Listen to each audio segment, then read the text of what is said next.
Salgareda, studentessa 17enne di Cessalto in sella alla moto si scontra con un'auto e muore sul colpo. Non l'ho vista, ha detto subito dopo lo schianto l'automobilista, un 35enne di origini albanesi. Doppia rapina a mezzogiorno, Motta di Livenza, 3 banditi armati di taglierino svaligiano prima la filiale di una banca, poi l'ufficio postale al setaccio, le telecamere. Il carcere minorile di Treviso, dopo i gravi fatti di martedì, è a rischio chiusura. Era noto che i minori detenuti fossero violenti, bisognava intervenire prima, dicono dal sindacato. Nella Marca trevigiana la viceministra degli affari esteri Sereni in visita a un impianto di trattamento rifiuti in un'ottica di cooperazione, l'occasione per parlare della guerra in Ucraina. In un lungo post il coming out dell'influencer Nicola Canal, che racconta della notorietà raggiunta per farmi perdonare dagli altri l'omosessualità. Battesimo del volo per il nuovo marchio dell'intesa programmatica d'area a terre di Asolo e Montegrappa, portato su un parapendio biposto da alcuni sindaci tra Borso e Romano Dezzelino. Giornata speciale per l'Arma dei Carabinieri di Treviso, che oggi a Spresiano ha festeggiato i 100 anni del maresciallo capo in congedo Geniale Scatizza. L'Arma, ci ha raccontato, è tutto per me.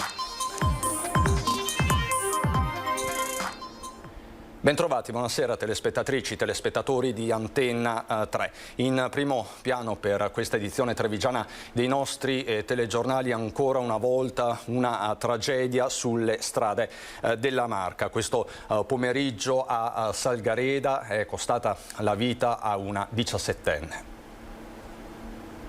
L'impatto è stato violentissimo e non le ha lasciato alcuno scampo. È morta sul colpo Samantha Renon, studentessa 17enne di Cessalto, che alle 14:30 si trovava in sella alla sua moto in via Arzeri a Salgareda quando si è schiantata contro l'auto, una Ford Fiesta rossa guidata da un 35enne di origini albanesi.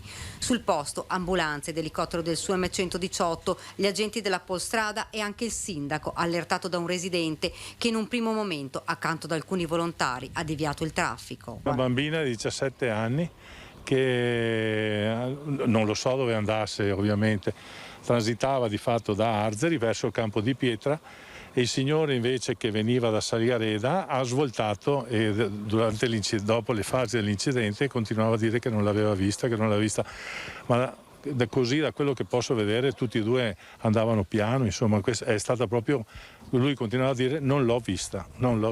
La dinamica è comunque al vaglio della polizia. Chiaro che si proceda per omicidio stradale in modo da non lasciare nulla di intentato. Samantha frequentava l'istituto Sansovino di Oderzo, lascia ai genitori Luca, autotrasportatore, originario di Motta di Livenza, e Diana, impiegata di ragioneria per un'azienda. La famiglia ha vissuto tanti anni a Ponzano Veneto, comune di origine della madre della 17enne, prima del trasferimento a Cessalto.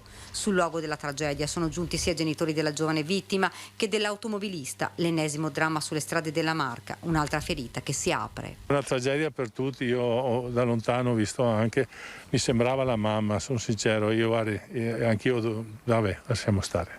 Sono proprio sotto shock. Sì, mi dispiace davvero tanto. La cronaca ci porta a Motta di Livenza, dove è stato un mezzogiorno davvero di fuoco. 2 le rapine a pochissimi minuti l'una dall'altra.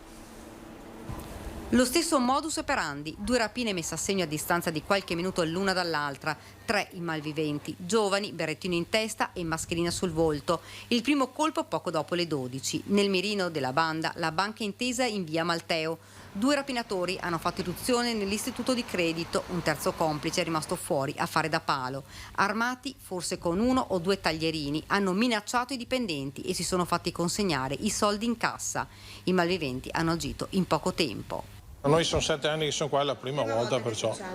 Ma non ci siamo accorti di niente, mia moglie serviva fuori, zero assoluto. È stato un po' di casino dopo, quando abbiamo visto le macchine dei carabinieri, abbiamo sospettato, però nessuno sapeva ancora niente. Sotto shock i dipendenti della banca. Sì, un po' sotto shock dalla paura, ma alla fine tutti stavano bene, l'importante è quello. Un bottino di qualche centinaio di euro. Poi i tre si sono allontanati, ma non hanno fatto tanta strada perché in piazza Martiri della Libertà hanno messo a segno un altro colpo. Sono entrati nell'ufficio postale. Uno dei banditi è salito sul bancone e ha preso tutto il denaro, solitamente utilizzato per dare i resti, per un totale di poche centinaia di euro.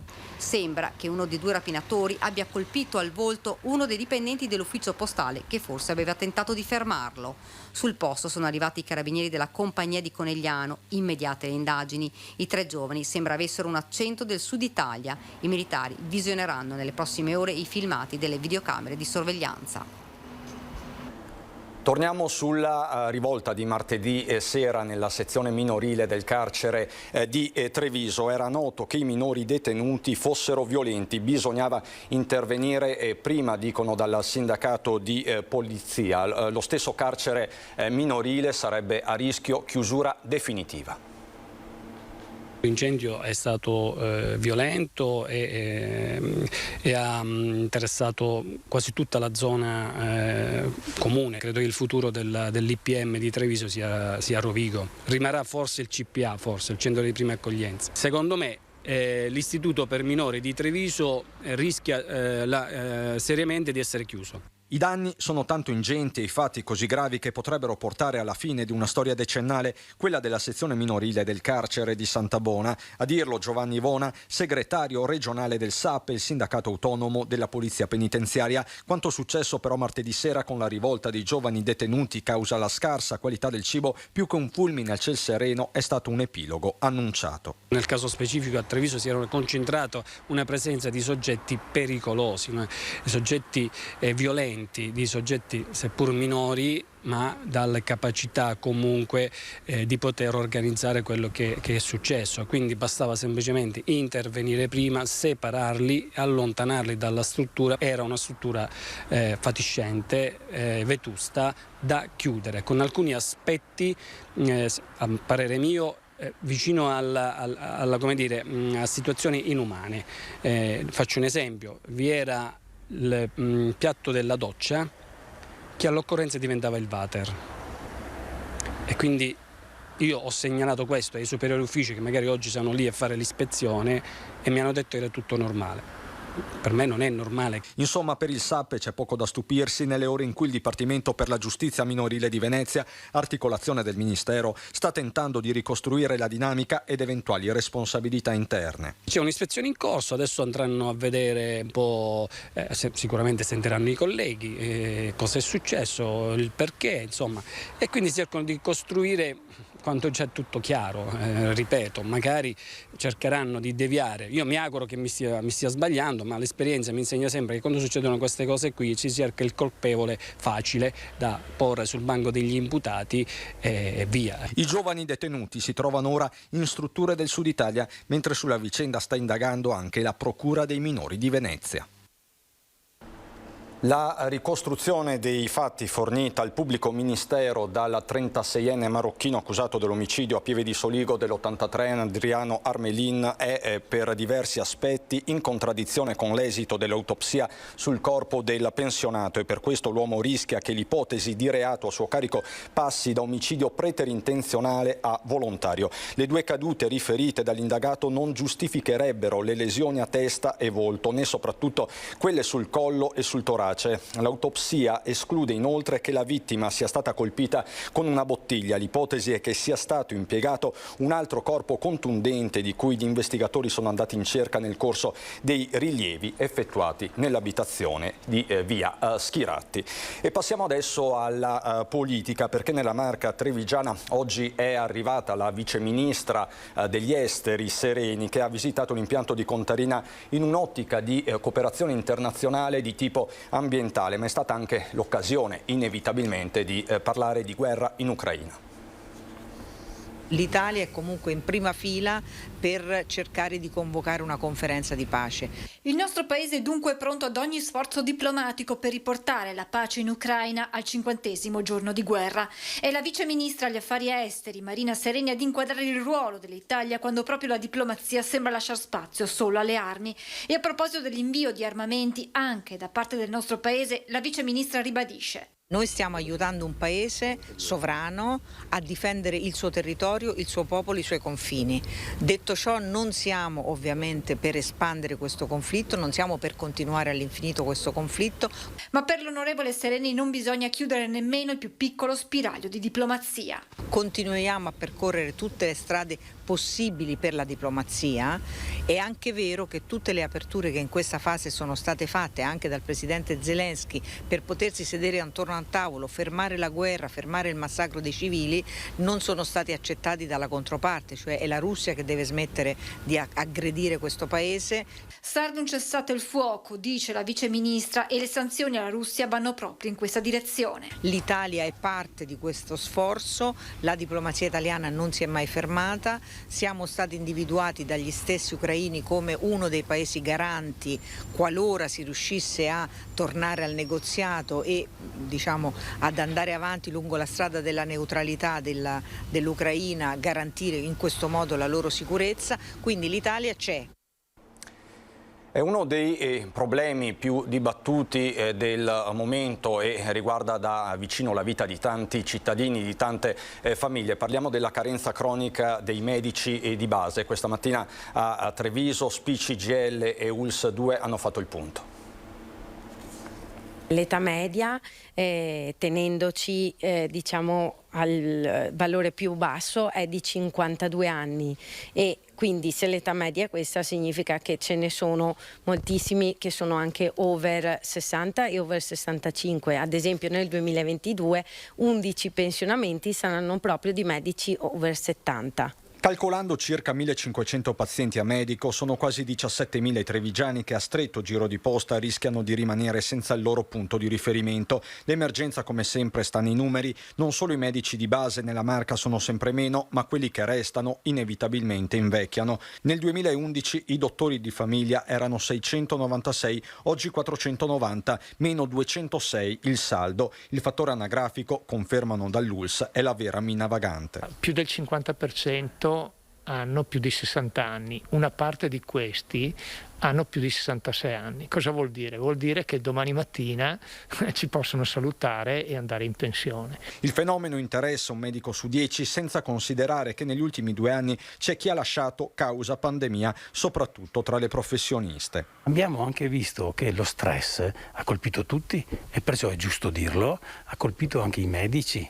Questa è la fotografia scattata dallo SPI-CGIL accanto all'ULSS 2 e alle istituzioni del territorio. Sul tavolo diverse le soluzioni nel breve e nel lungo periodo, una in particolare. Utilizzare per esempio i corsisti, aumentare il limite da 650 a 1000 pazienti seguiti, cercando di dare un supporto con l'aiuto di medici magari più esperti. Per i sindacati la via maestra però resta soltanto una: assunzioni dirette da parte dell'ULSS. Certo servirebbe una disposizione quantomeno nazionale. Penso che l'assunzione diretta, almeno per questo periodo di emergenza, vada fatto. Per la consigliera Dem Bigon sono 2 le traiettorie: rendere più attrattiva la professione e rivedere il numero chiuso per la facoltà di medicina. Pensiamo che solo in Veneto 1/4 della nostra popolazione comunque è over 65enne, quindi dobbiamo pensare che i medici saranno ancora di più necessari nel prossimo futuro. Quindi apriamo le università, ovviamente concordando con quelli che sono i nostri atenei e quindi i rettori, ma cerchiamo veramente di accogliere più gente possibile e formiamola bene come sappiamo fare. Andiamo adesso a Quinto di Treviso, dove qualche giorno fa avevamo raccolto le voci preoccupate di diversi commercianti che si affacciano lungo la Noalese, che chiedevano un'accelerazione del cantiere per la realizzazione della rotatoria. Oggi c'è la replica del sindaco Sartori. È il sindaco di Quinto, Stefania Sartori, a delineare la tabella di marcia del cantiere lungo la Noalese, che nelle ultime settimane ha rallentato i lavori a causa dei rincari delle materie prime. Sartori, rispondendo allo sfogo di alcuni residenti e commercianti in balia di ruspe, deviazioni e camion, spiega innanzitutto che le modifiche più impattanti alla viabilità sono iniziate lo scorso 7 marzo, dunque poco più di un mese fa. E il termine dei lavori per la ditta sarebbe il 6 giugno. Questa ditta ha lavorato talmente bene che praticamente ha quasi finito. I lavori della rotatoria sono stati finanziati interamente dal Comune per 980.000 euro, ma il nodo sta tutto negli aumenti spropositati delle materie prime. E il rincaro dei prezzi cosa ha fatto? Ha fatto sì che le aziende debbano per forza aumentare i prezzi, non ce la fanno ad usare il tabellario che si era usati per il bando all'epoca dell'assegnazione della gara.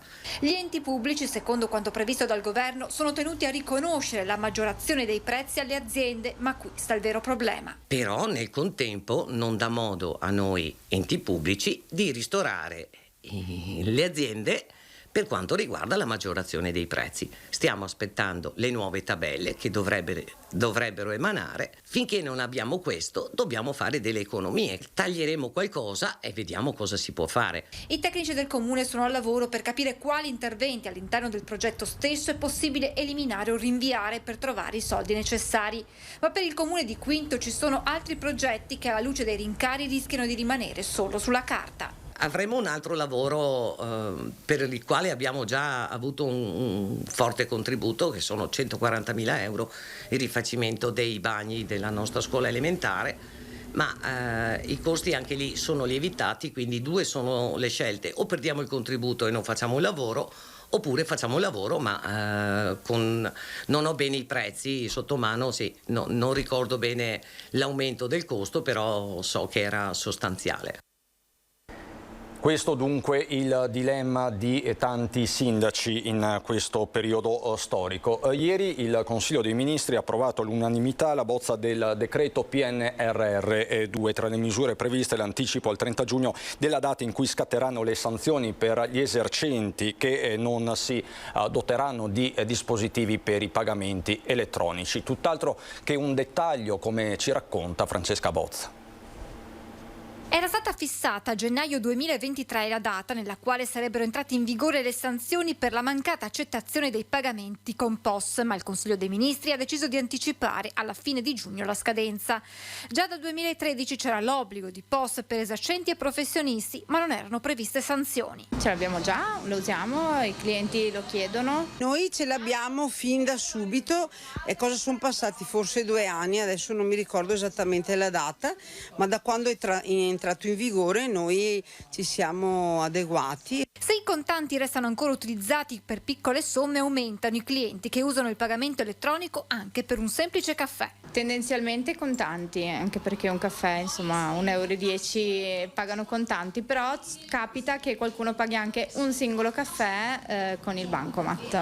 C'è un 50%, diciamo un 50-50 più o meno, che paga con il pagamento elettronico e 50 con contanti. E io ho avuto che qualche cliente che per un cioccolatino mi ha chiesto di pagarlo col POS. Anche di 1,50 euro del caffè o più lo pagano col POS.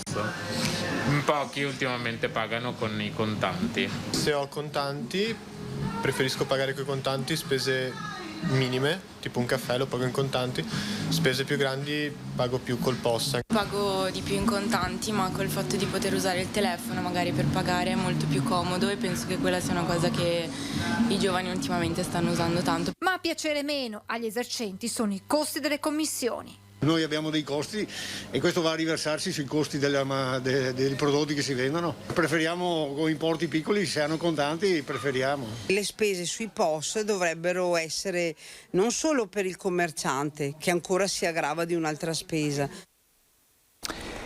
Cambiamo tema per parlare del Canal, il noto influencer del quartiere del Piave, noto per le sue canzoni sulla vendemmia e i suoi video sulle bellezze della terra trevigiana e veneta, che oggi ha dichiarato la sua omosessualità. Ce lo racconta Lina Paronetto.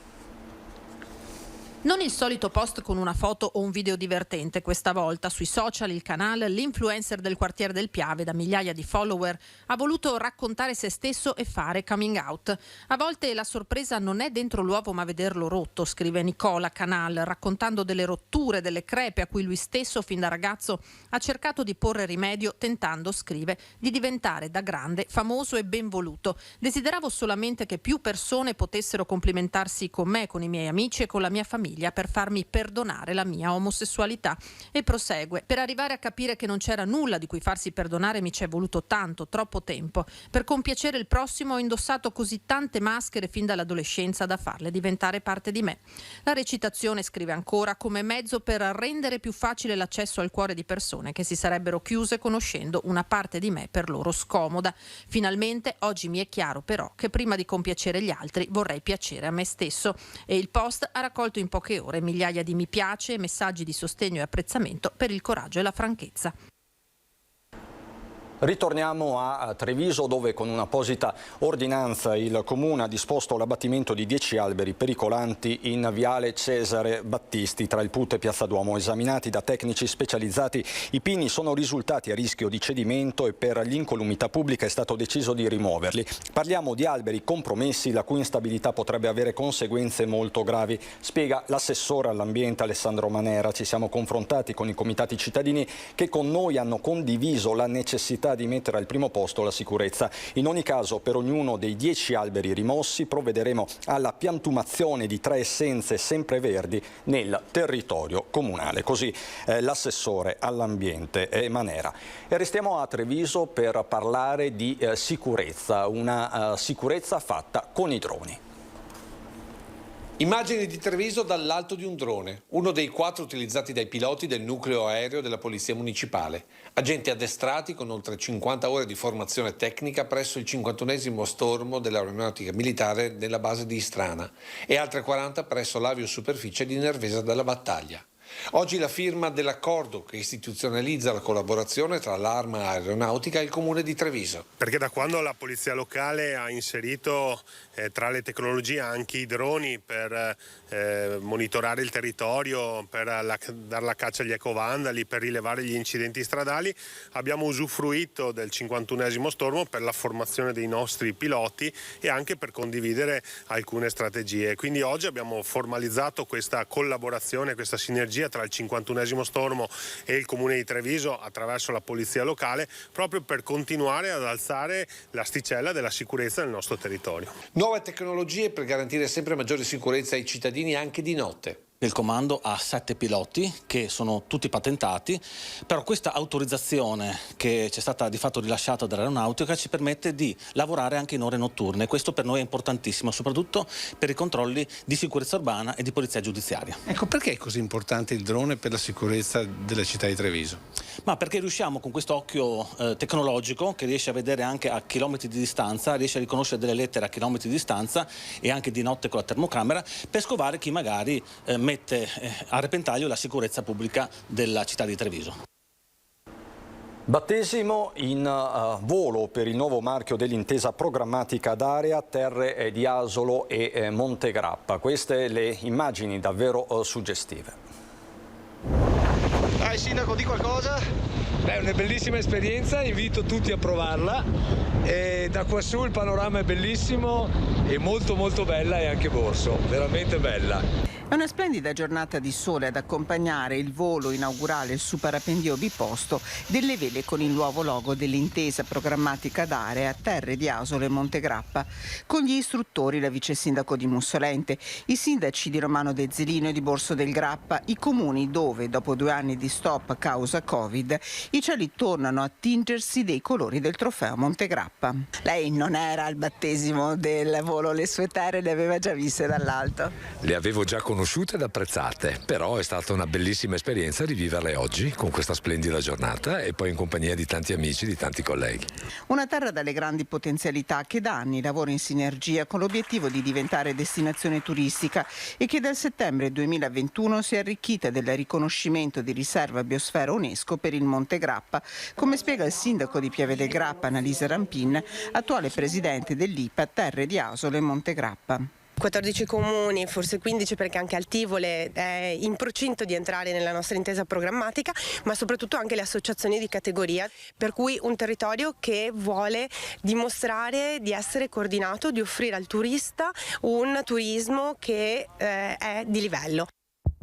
E sono questi i valori rappresentati nel nuovo marchio d'area che ripropone e ridisegna le emozioni di questa terra come battiti del cuore. Le torri, simbolo dei borghi, la montagna, le colline e le vie con i due grandi fiumi, il Brenta e il Piave. Un territorio che ha molto da offrire, non soltanto il volo libero, ma anche enoturismo, gastronomia, natura, cultura. Enogastronomia, cultura e sport, i punti di forza di un territorio in cui i cittadini si aspettano che adesso tutti i sindaci si uniscano per la difesa della sanità locale. Pubblicità, a fra poco.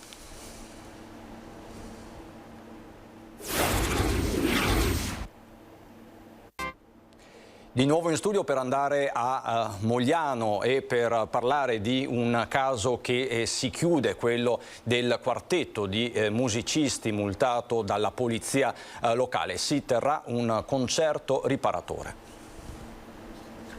Abbiamo pensato di aiutarli facendoli esibire il 25 aprile, giornata in cui il pomeriggio dalle 3:30 in cui ci sarà il mercatino dell'antiquariato. E ci sarà molta gente e magari i cittadini vorranno dare una mano anche loro ai ragazzi per pagare questa multa che ahimè è dovuta perché hanno suonato all'interno dell'area mercatale e il nostro regolamento e il regolamento comunque delle aree mercatali prevede che questa fattispecie sia da evitare. Sarà un concerto riparatore a chiudere il caso che ha animato l'inizio settimana a Mogliano dopo la multa staccata lunedì dai vigili al quartetto Le Corde del Mondo, ensemble di musicisti professionisti che si stava esibendo senza autorizzazione. 400 euro il conto finale, 100 a testa. Dura l'ex sed l'ex, con il vice sindaco che se da un lato non può che sostenere l'operato della polizia locale, dall'altro ha incontrato i musicisti e si prepara a portare in consiglio comunale un regolamento ad hoc per gli artisti di strada. La nostra è una città che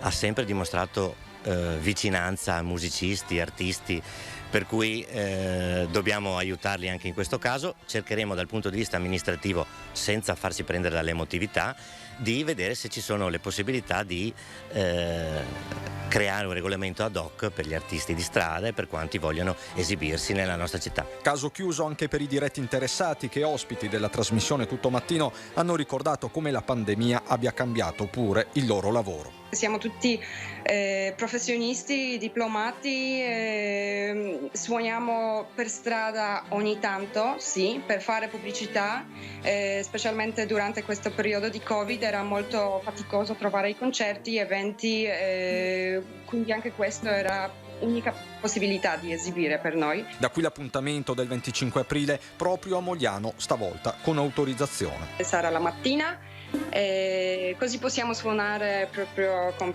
permesso, con autorizzazione. Sì, era molto, molto bello.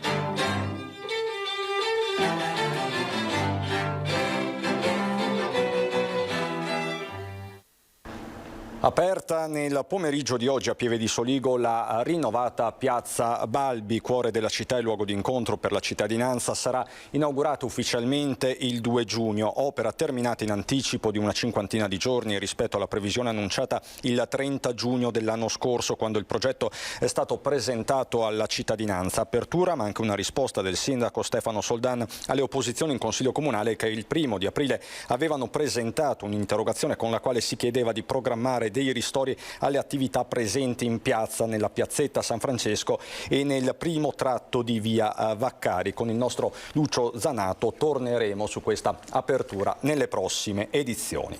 Adesso andiamo a Spresiano, dove è stata una giornata davvero speciale per un centenario.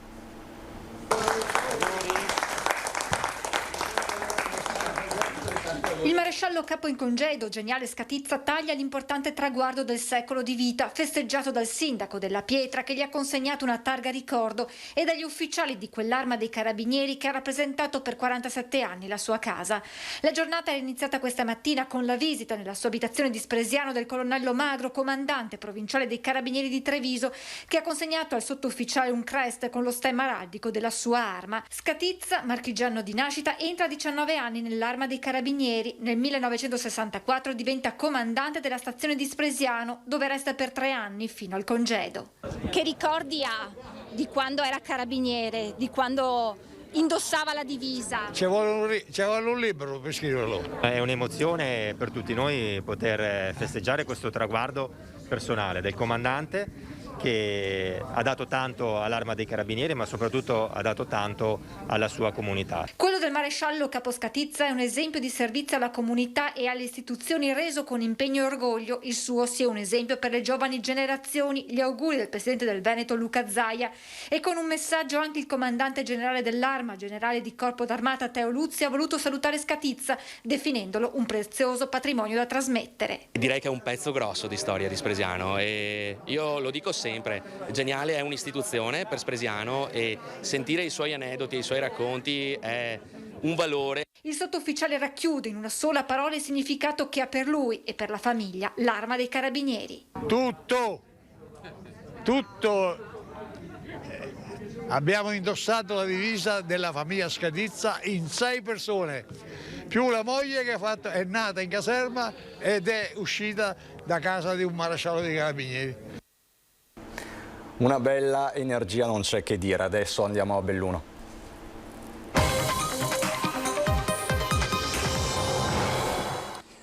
Per la cronaca dal bellunese, una storia davvero specchio dei tempi. In apertura, ristruttura la sua casa, ma il pagamento del super bonus è bloccato da mesi. La storia paradossale arriva da Giancarlo Navarra, pronto a organizzare un sit-in davanti alla sede centrale delle Poste.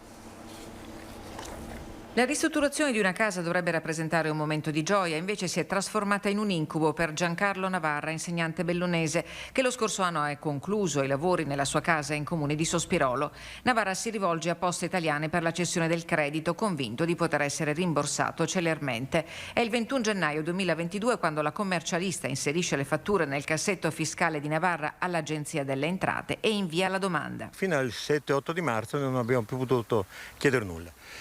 Quando siamo andati a chiedere il numero verde ci hanno detto che la pratica non c'era, che era scaduta. Ci siamo informati e noi abbiamo fatto la pratica il 21 e il 23 era scaduta, cioè 2 giorni dopo. In mezzo gli scandali che hanno costretto Poste Italiane a bloccare la sua piattaforma e riaprirla la prima settimana di marzo con importanti limitazioni.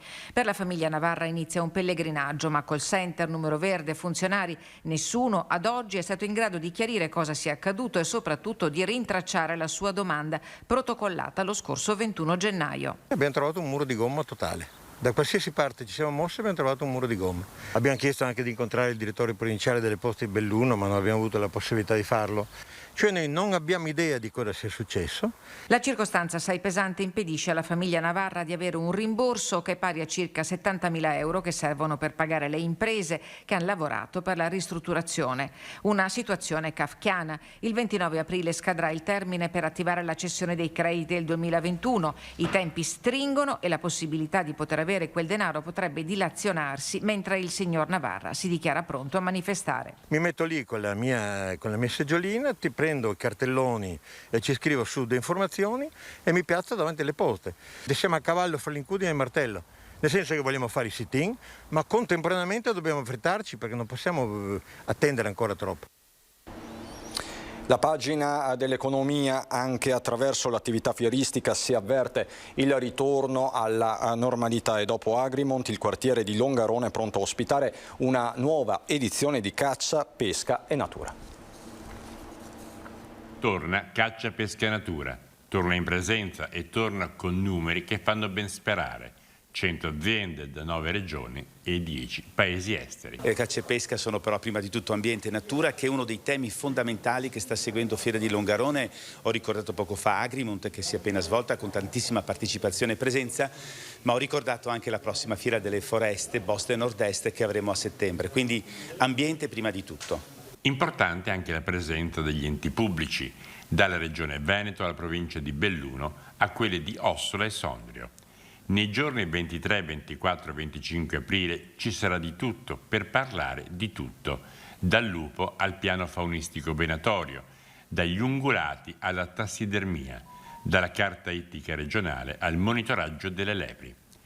Un momento particolarmente importante, soprattutto dopo quanto passato in pandemia. Durante la pandemia queste attività, al di là proprio del lockdown in cui non si poteva uscire di casa, le persone potessero uscire in natura ad avere questo interesse, è stata un'attività salvifica proprio per l'equilibrio psicofisico degli uomini. E quindi io ritengo che sia stata veramente una possibilità per questa società avere questo tipo di interesse. Il verdetto verrà dalle presenze. Pur se anche un lieve calo rispetto alle edizioni pre-pandemiche è stato messo in conto, ci si aspetta comunque arrivino almeno 13.000 persone. Di evento in evento, perché si avvicina la data del tappone dolomitico del Giro d'Italia in programma il prossimo 28 maggio, partenza da Belluno, arrivo in Marmolada. Chi sarà in rosa dopo l'arrivo sulla Marmolada, fatti i 167 km di percorso dalla partenza da Belluno della 20ª tappa del Giro d'Italia 2022, avrà vinto la corsa in rosa. Il Giro passò per Belluno, che sulle ali della corsa farà del ciclismo il suo epicentro da aprile ad ottobre, per la prima volta nel 1933, con Binda alla testa del gruppo. Vi fece la prima partenza nel 1960 con destinazione Recoaro. Il Giro mancava invece dalla Marmolada da 18 anni. Il tappone dolomitico con arrivo sul Passo Fedaia, programmato per il 28 maggio, fatto per gli scalatori, esalterà gli amanti delle due ruote in montagna. È la penultima tappa di questo Giro d'Italia e chi vestirà la maglia rosa sul Fedaia sicuramente la manterrà nell'ultima tappa che approderà a Verona, dove si conclude questo Giro d'Italia. Sulla Marmolada la corsa in rosa ci doveva passare per la prima volta nel 1969, ma nonostante la tappa fosse in calendario il 5 giugno, venne annullata per neve. C'è grande attesa per questo ritorno prima della tappa conclusiva, con arrivo in arena a Verona. E la cosa più importante sarà tornare a un Giro d'Italia con tantissima gente sul percorso, come siamo sicuri ci sarà sabato, il sabato finale del Giro qui, e quindi tornare a fare una grande festa per l'Italia e per tutti i tifosi del Giro. A chi potrebbe arridere il successo? Pronostico secco per un nome che fa fuori Primož Roglič a favore di Tadej. Pogačar. Questo quindi il pronostico di Giovanni Viel. In ultimissima battuta vi ricordo che stasera torna la Zanzega con Ivo Gallo e Lele Marcassa che ci accompagneranno alla scoperta di alcuni luoghi magici del Friuli Venezia Giulia, come Sesto alla Reghena e Cordovado, un viaggio tra storia, paesaggi, arte, gastronomia, tra mulini e atmosfere UNESCO. L'appuntamento quindi è per stasera a partire dalle 21:15, come sempre qui su Antenna 3. C'è la Zanzega, non perdetevela. È tutto anche per questa edizione, non ci sono particolari aggiornamenti da Belluno e Treviso. Vi lascio al meteo, buona serata.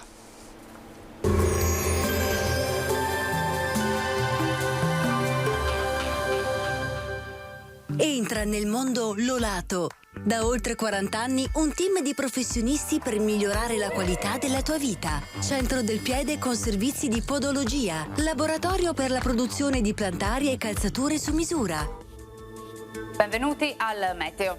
Pressione atmosferica in lieve calo. Sabato avremo infatti qualche disturbo, ma venerdì 15 aprile il tempo si manterrà tutto sommato buono. Vediamo la situazione nel dettaglio.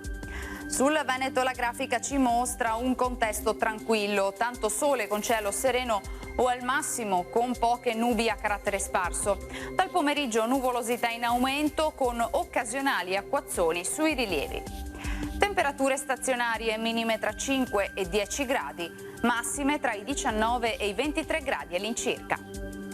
Spostiamoci ora sul Friuli Venezia Giulia, anche qui cielo limpido, sui monti bello al mattino, variabile dal pomeriggio con qualche pioggia, venti a regime di brezza con bora sulla costa. Temperature minime tra 9 e 13 gradi, massime sui 19 e 23 gradi. Infine diamo uno sguardo al Trentino Alto Adige, anche qui schiarite più ampie al mattino, alternate ad annuvolamenti. In serata isolati piovaschi sui settori alpini di confine. Temperature minime intorno ai 9 gradi, massime infine sui 25-27 gradi all'incirca. Dal meteo per ora è tutto, vi auguro un buon proseguimento con Antena 3.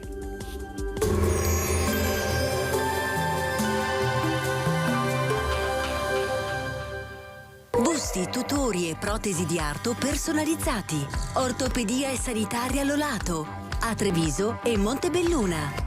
Lolato, soluzioni per star bene.